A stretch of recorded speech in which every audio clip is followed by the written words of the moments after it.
Bachelor స్టైల్‌లో వంకాయ టమాటా కూర ఎలా చేయాలో చూద్దామండి. ఇది చాలా డిఫరెంట్‌గా ఉంటుంది. ముందు ఒక బాండీ తీసుకొని అందులో 3 టేబుల్ స్పూన్ల ఆయిల్ వేసుకొని, తాలింపు దినుసులు, ఆవాలు, జీలకర్ర, పచ్చెనపప్పు, మినపప్పు, ఎండుమిరపకాయలు, 2 చీలిన పచ్చిమిరపకాయలు, 2 పెద్ద ఉల్లిపాయలు క్యూబ్స్‌గా కోసుకొని, కొద్దిగా పసుపు వేసుకొని, పచ్చి వాసన పోయే వరకు మూత పెట్టుకొని వేపుకోండి. ఒక 5-10 నిమిషాల వరకు.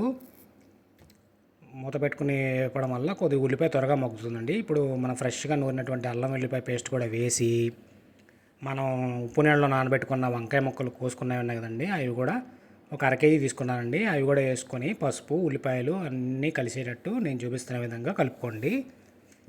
కలుపుకున్న తర్వాత మూత పెట్టి ఒక 5-10 నిమిషాలు మగ్గించుకోండి. వంకాయలు మగ్గినాయండి.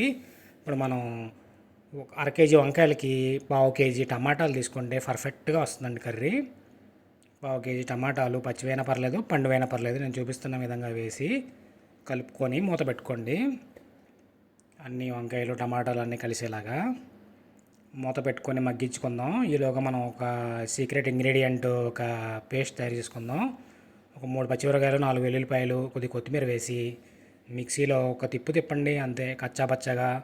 ఇది వేయడం వల్ల ఏంటంటే వంకాయ టమాటాకి మరింత రుచిని పెంచుతుంది. ఇది గుర్తుపెట్టుకోండి. ఇప్పుడు మనం మగ్గించుకున్నాం కదండి వంకాయలు, అందులో ఒక హాఫ్ టేబుల్ స్పూన్ ధనియాల పొడి, ఒక టేబుల్ స్పూన్ పింక్ సాల్ట్, ఒక టేబుల్ స్పూన్ కారం వేసుకొని, మనం రుబ్బి పెట్టుకున్నాం కదండి పేస్టు, పచ్చిమిరపకాయ కొత్తిమీర పేస్టు, అది కూడా ఒక స్పూన్ వేసుకొని పొయ్యి కట్టేసుకొని సర్వింగ్ బౌల్లో సర్వ్ చేసుకుందామండి. ఇది ఎంతో ఈజీగా అయిపోతుంది, చాలా టేస్టీగా ఉంటుంది. వేడి వేడి అన్నంలోకి నెయ్యి వేసుకుని తింటే చాలా చాలా బాగుంటుందండి. నా తీరులో ఒకసారి ట్రై చేయండి, ఖచ్చితంగా నచ్చుతుంది. నా ఛానల్ నచ్చితే సబ్స్క్రైబ్.